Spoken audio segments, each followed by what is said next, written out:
नमस्कार मित्रों। आज हम बात करने जा रहे हैं प्रथम वर्ष अनिवार्य हिंदी की कहानियों के बारे में। कहानी का नाम है एक टोकरी भर मिट्टी। आपके अभ्यासक्रम में जो 5 कहानियां उनमें से ये एक है। एक टोकरी भर मिट्टी के लेखक है माधवराव सप्रे। माधवराव सप्रे की ये छोटी सी कहानी है। सप्रे जी की मातृभाषा वैसे तो मराठी थी, किंतु उन्होंने हिंदी में कहानी, निबंध आदि लिखकर राष्ट्रभाषा की सेवा उन्होंने बहुत अच्छी तरह से की है। इस कहानी का प्रकाशन 1901 में हुआ था और कहाँ हुआ था तो छत्तीसगढ़ मित्र नाम की जो पत्रिका है उनमें ये माधवराव सप्रे की एक टोकरी भर मिट्टी कहानी प्रकाशित हुई थी। वैसे तो ये कहानी बहुत छोटी है, संक्षिप्त है, जैसे कि आज की लघु कथा का स्वरूप उसे हम दे सकते हैं। ये जो छोटी सी कहानी है, लेकिन उनमें से जो उद्देश्य प्राप्त होता है वो उद्देश्य बड़ा ही मर्मज्ञ है। और इस कहानी को जानने से हमें पता चलता है कि अमीरी क्या है, गरीबी क्या है, दंभ क्या है। तो इस कहानी के यदि पात्र के बारे में हम चर्चा करें तो यहाँ मुख्य 2 ही पात्र है। एक जमींदार है और दूसरा एक अनाथ विधवा जो कि बुजुर्ग है, वृद्ध है। उसका नाम भी नहीं दिया है यहाँ कवि ने। और गोण के जमींदार के एक वकील है और दूसरा है विधवा की पोत्री। यदि एक टोकरी भर मिट्टी कहानी की विषय वस्तु के बारे में हम चर्चा करें तो आप देख सकते हैं डिस्प्ले के ऊपर कि इन मुद्दे को ध्यान में रखते हुए कवि ने यहाँ कोई उद्देश्य पर प्रकाश डाला है। इन मुद्दों के बारे में चर्चा हुई है इस कहानी में। इस कहानी की कथा वस्तु जानने से आपको पता चलता है कि आज के यथार्थवाद से जुड़ी हुई कहानी है। आपने अभी अभी जाना कि इस कहानी में मुख्य 2 ही पात्र है, एक जमींदार और एक विधवा बुजुर्ग, एक नारी है। और उन दोनों का नाम यहाँ कवि ने देना उचित नहीं समझा है। तो एक और जमींदार है तो दूसरी ओर एक गरीब स्त्री। एक अमीर का प्रतिनिधित्व करते हैं तो एक गरीब का प्रतिनिधित्व करती है। वास्तव में कौन गरीब है, कौन अमीर है, उसका निरूपण यहाँ माधवराव सप्रे ने किया है। कभी कभी हमें लगता है कि हमारे पास बहुत पैसे होने से हम अमीर हैं, किंतु वास्तविकता तो उससे विपरीत होती है। तो यहाँ भी वास्तविकता कहीं विपरीत ही है। वास्तव में जो अमीर है वो अमीर नहीं है और वास्तव में जो गरीब है वो गरीब नहीं है। तो यहाँ डिस्प्ले के ऊपर जो विशेषताएं कहानी की है उनको ध्यान में रखते हुए हम कहानी की शुरुआत करते हैं। तो इस कहानी का आरंभ एक अनाथ जो विधवा है, जो बुजुर्ग महिला है, उसकी झोपड़ी, वो एक झोपड़ी में रहती है। उसकी झोपड़ी और जमींदार का जो महल है उसकी चर्चा से इस कहानी का आरंभ होता है। जो बुजुर्ग महिला है उसके पास एक झोपड़ी है और जमींदार है उसके पास एक बहुत बड़ा महल है। तो जमींदार है वो एक महल में रहता था, वो बुजुर्ग है वो झोपड़ी में रहती थी। तो जमींदार महल में रहकर भी संतुष्ट नहीं थे और जो महिला थी वो झोपड़ी में रहकर भी संतुष्ट थी। वो बहुत अच्छी तरह से अपना जीवन उस झोपड़ी में व्यतीत करती थी। लेकिन एक दिन अचानक जो जमींदार है वो अपने महल का हाता यानी कि विस्तार बढ़ाना चाहते थे। वो चाहते थे कि वो महल है वो बढ़ जाए। वो अनाथ है, उसकी झोपड़ी को हटाना चाहते थे। उसकी जो झोपड़ी थी उसे वहां से हटाकर उस महल का जो विस्तार है वो बढ़ाना चाहते थे। और जमींदार एक दिन विधवा को समझाते हैं कि मुझे मेरे महल का जो हाता है वो बढ़ाना है, तो आप इस झोपड़ी को यहाँ से हटा ले। किंतु वो जो वृद्ध महिला है वो इस बात से सहमत नहीं होती।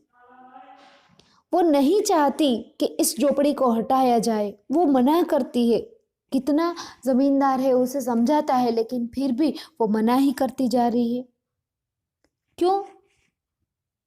तो जो बुजुर्ग महिला है वो बरसों तक इस झोपड़ी में बसती थी। इस बस्ती में उसकी जान थी। वो महिला है वो बरसों तक इस झोपड़ी में रही थी, तो इसे स्वाभाविक तौर पे उस झोपड़ी से ममत्व हो गया था। कुछ अपना सा उसे लगने लगा था। हमारे साथ भी ऐसा होता है। किसी चीज के साथ हम थोड़े बहुत दिन रहते हैं तो वो चीज हमें अपनी लगती है। किसी व्यक्ति के साथ हम थोड़े बहुत दिन रहते हैं तो हमें अपना सा लगने लगता है। उसके बिछुड़ने का हमें दुख होता है। तो यहाँ जो अनाथ विधवा थी वो तो एक और बुजुर्ग थी, तो दूसरी ओर कई बरसों से उस झोपड़ी में रहती थी, तो उससे ममत्व हो गया था। वो झोपड़ी खाली नहीं करना चाहती थी। कई सारी यादें इस झोपड़ी से जुड़ी हुई थी। जैसे कि इस झोपड़ी में रहते हुए ही उसका पति है वो परलोक को प्राप्त हुआ था और इसी झोपड़ी में से उसने अपने पति को विदा किया था।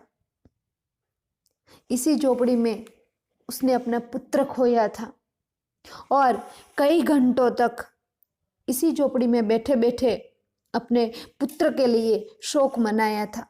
आंसू बहाती रहती थी उसके पुत्र के लिए और अपनी पोती के साथ इसी झोपड़ी में रहकर अब वो अपना बुढ़ापा है वो व्यतीत कर रही थी। जब से उसे मालूम हुआ है कि जमींदार इस झोपड़ी को हटाकर यहाँ से इसी जमीन पर महल का विस्तार बढ़ाना चाहते हैं, तब से उसकी नींद हराम हो गई थी। जमींदार फिर से बुढ़िया को मनाता है लेकिन बुढ़िया नहीं मानती। इतनी वो दुखद परिस्थिति में से पसार होती है कि उसकी वेदना है वो भी शब्द में व्यक्त नहीं हो सकती। और जमींदार इसी वेदना का लाभ उठाकर वो अदालत का आश्रय लेता है और वकील की थैली गरम करके झोपड़ी पर अपना कब्जा कर लेता है। बेचारी वो बुढ़िया है वो सहम सी गई। अब मैं क्या करूं? जमींदार ने तो अपना जो पैसों का जो पावर है उस पैसे के पावर से वकील को खरीद लिया था। अब मैं कहाँ जाऊं? तो बुढ़िया है वो अब तो बेचारी हो गई थी क्योंकि जमींदार ने तो अदालत का सहारा ले लिया था। तो बेचारी वो बुढ़िया है उस झोपड़ी को छोड़कर वहां से आस पड़ोस में रहने लगती है। एक दिन ऐसा होता है कि जमींदार है उस झोपड़ी में अपने आसपास झोपड़ी के आसपास टहल कर नौकरों के साथ थोड़ा बहुत कामकाज करने की सूचना दे रहे थे। तब भी फिर से वहां अनाथ विधवा पहुंचती है तो ज़मींदार को लगता है कि शायद वो फिर से यहाँ आ पहुँची है मेरे पास इस झोपड़ी के बारे में चर्चा करने के लिए। वो मुझसे फिर से झोपड़ी मांगने की बात करेगी। तो वो पहले तो ज़मींदार है, उस अनाज से मिलने से मना ही कर देता है कि नहीं, मैं नहीं उससे मिलना चाहती। लेकिन फिर भी वो मिलने के लिए तैयार हो जाते हैं। क्यों?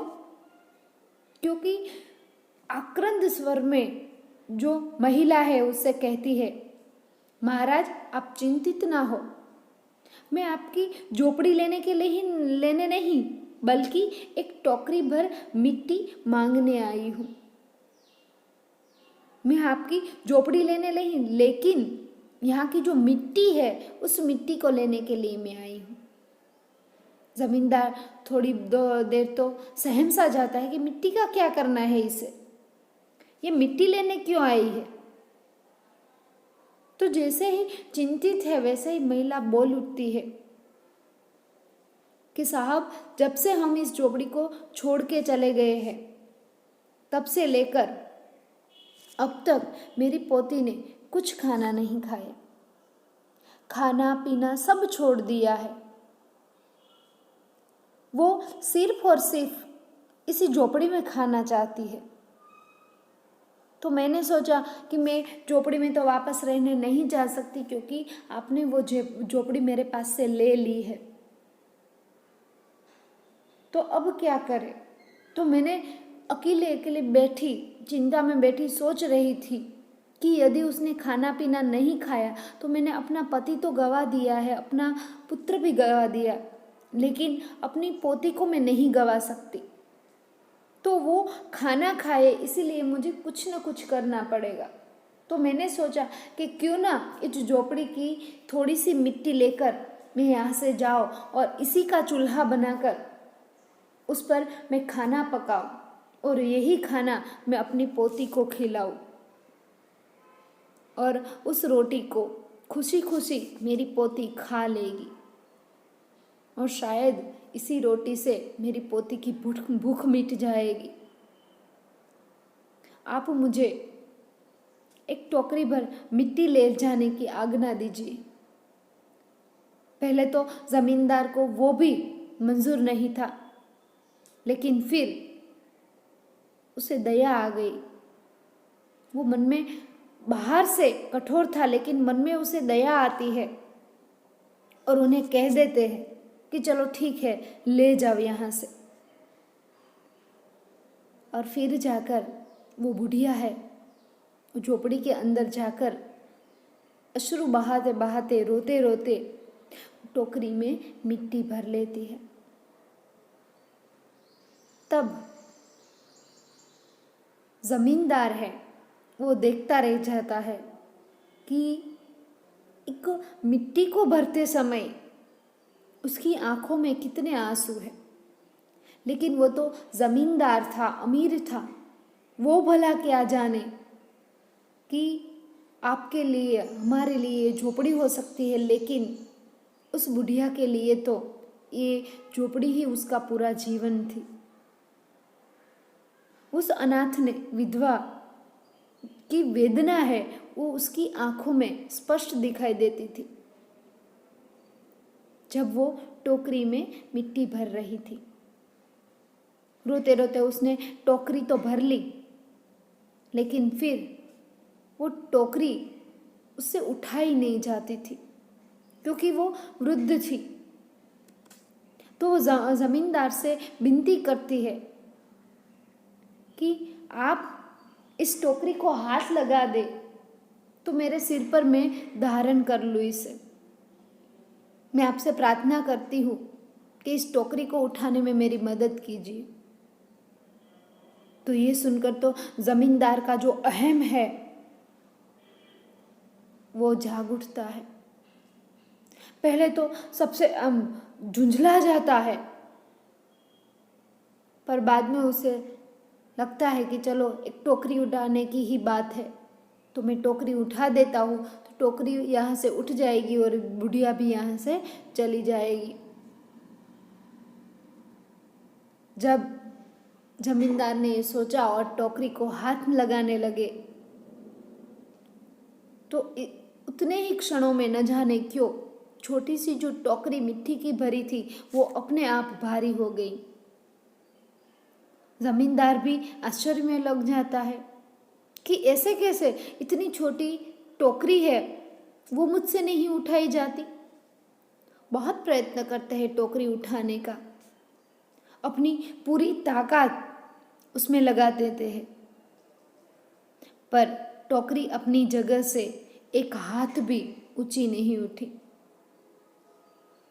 जमींदार बहुत प्रयत्न करता है कि इतनी मिट्टी तो मुझसे उठाई ही जाएगी, लेकिन वो मिट्टी वहां से टस से मस नहीं हुए।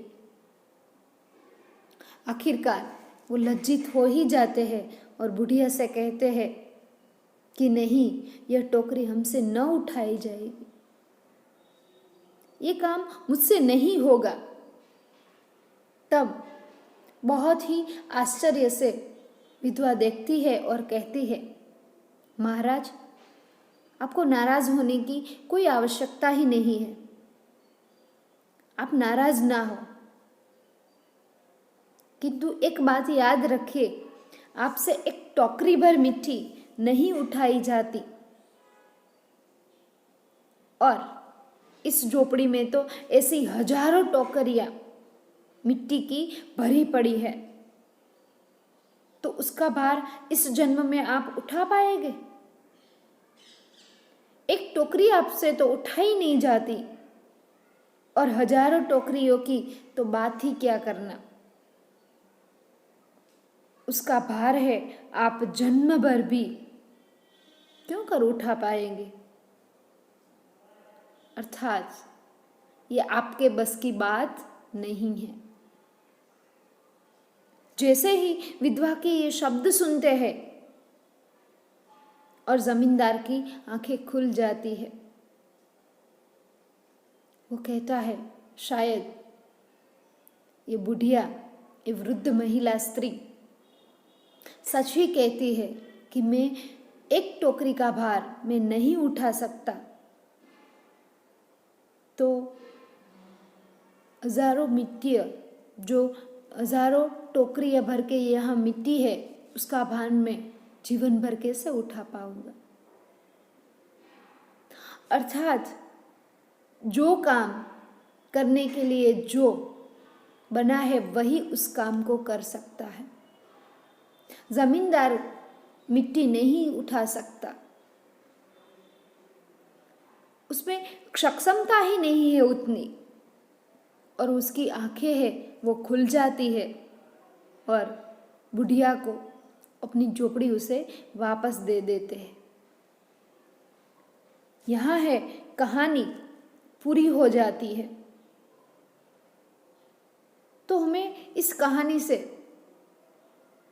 पता चलता है कि ये जो कहानी है एक संदेश प्रधान, उद्देश्य प्रधान कहानी है। आपने डिस्प्ले पर जो मुद्दे मैंने यहाँ नोट किए हैं उसी संदर्भ में ये कहानी चलती है। यथार्थवाद से जुड़ी हुई तो वास्तविकता ही है, यथार्थता ही है कि जो काम जो कर सकता है वही कर सकता है। उसके लिए शक्ति चाहिए, और शक्ति यदि हमारे अंदर नहीं है तो वो हम काम नहीं कर सकते। पूरी कहानी को देखने से हमें पता चलता है कि एक असहाय बुजुर्ग महिला है, उसकी वेदना जो झोपड़े से अलग होने से उसे होती है, उसकी झलक यहाँ माधव राय सप्रे ने बहुत ही बखूबी निरूपित किया है। बहुत बड़ी बात तीसरी में की है, एक गरीब का शोषण। यहाँ माधवराव सप्रे है, वो कहना चाहते हैं कि अमीर लोग हैं वो गरीब लोग का किस तरह से शोषण कर सकते हैं, करते हैं, उसका चित्रण यहाँ एक विधवा माध्यम के द्वारा उसने किया है। उतना ही नहीं, अमीर के लिए एक महल भी काफी नहीं था, और इस बुढ़िया के लिए तो एक झोपड़ी की मिट्टी है, वो मिट्टी भी इतनी ही महत्वपूर्ण थी। क्यों? क्योंकि उस मिट्टी में से ही चूल्हा बनाकर वो अपनी पोती को खाना खिलाना चाहती थी।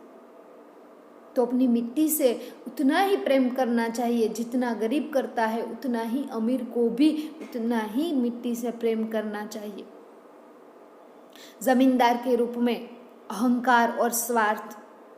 आज मनुष्य स्वार्थ की डोर पकड़ ले तो न जाने कौन से कुकर्म कर बैठता है, और इंसान अपना अहंकार, मैं ही सब कुछ हूँ, ये अहंकार नहीं छोड़ना चाहता। तो यहाँ जो जमींदार के अंदर जो अहंकार है, और अहंकार और अपने लिए, अपने स्वार्थ के लिए एक गरीब के सामने भी नहीं देखना, उसका चित्रण भी यहाँ बखूबी कवि ने प्रस्तुत किया है। और जब जमींदार से काम नहीं चलता तो वो अदालत का सहारा लेकर एक वकील की थैली गरम करता है। तो वो जो बात है, बहुत छोटी सी घटना का निरूपण है कि अदालत को पकड़ लिया, वकील को पकड़ लिया, लेकिन इन छोटी सी बात से समाज को बहुत बड़ा प्रहार यहाँ कवि ने किया है। हमारी जो अदालत की व्यवस्था है, जो वकील की व्यवस्था है, जो हमारा कानून व्यवस्था है, उस पर बड़ा ही मर्मज्ञ प्रहार यहाँ कवि ने किया है। एक गरीब बुजुर्ग महिला द्वारा एक सीख अमीर को प्राप्त होती है, और उससे जो जमींदार है वह ये भी जान लेता है कि गरीब की जो हाय है वो हाय लेना उचित भी नहीं है। एक छोटा सा एक वाक्य कि महाराज आपसे ये न उठाई जाएगी टोकरी, एक ही वाक्य से जो जमींदार है वो क्या करता है तो सीख लेता है, और इसी वाक्य से जमींदार का हृदय परिवर्तन भी होता है। और हृदय परिवर्तन से पता चलता है इस कहानी में जो मानवता का जो संदेश है वो बड़ा ही मर्मज्ञ निरूपित किया है। तो इस कहानी में से हमें कौन सा उद्देश्य प्राप्त होता है? तो याद रखिए कि ये कहानी है वो अमीर का प्रतिनिधित्व और गरीब का प्रतिनिधित्व करती है। अमीर का जमींदार और गरीब का एक विधवा। जमींदार के पास महल है तो विधवा के पास झोपड़ी है। विधवा है, उसके पास महल नहीं है, झोपड़ी है, तो उससे भी संतुष्ट है। लेकिन जमींदार के पास तो महल होने के बावजूद भी वो अपने जो पैसे हैं उनसे संतुष्ट नहीं है। आपने जाना कि जो इस कहानी में जो जमींदार और विधवा स्त्री है, उन दोनों के संवाद से हमें पता चलता है कि जमींदार है वो अपना हक किस तरह से प्राप्त करता है और गरीब अपना हक किस तरह से गंवाता है। अंत में जो जमींदार है उसका हृदय परिवर्तन होता है। कब? तो जब टोकरी उससे नहीं उठाई जाती, तब उसने जो कृत्य किया है उस कृत्य पर उसे पछतावा होता है, और इसी कारण वो उसे झोपड़ी भी वापस करता है। वो जो एक सामान्य टोकरी है वो उसे नहीं उठाई जाती, तब उसे पता चलता है कि मैंने तो एक गरीब की एक हाय ली है, और इसी कारण ये एक टोकरी भर है। इस टोकरी में जो मिट्टी है वो भारी हो जाती है। मैंने जो किया वो गलत किया। मैंने अपने पैसों के पावर पर मैंने दुराचार किया एक गरीब के साथ, पर मैं भूल गया था कि दुराचार कितना भी प्रबल हो, किंतु सदाचार के सामने हमेशा झुक ही जाता है। जो सदाचार है उसकी ही विजय प्राप्त होती है। मैंने उसकी झोपड़ी उससे छीन ली, लेकिन फिर भी उसने कुछ नहीं कहा। तो यहाँ तुलसीदास की एक हमें पंक्ति भी याद आती, तुलसी हाय गरीब की कभू न खाली जाए। तो गरीब की हाय कभी हमें लेनी भी नहीं चाहिए।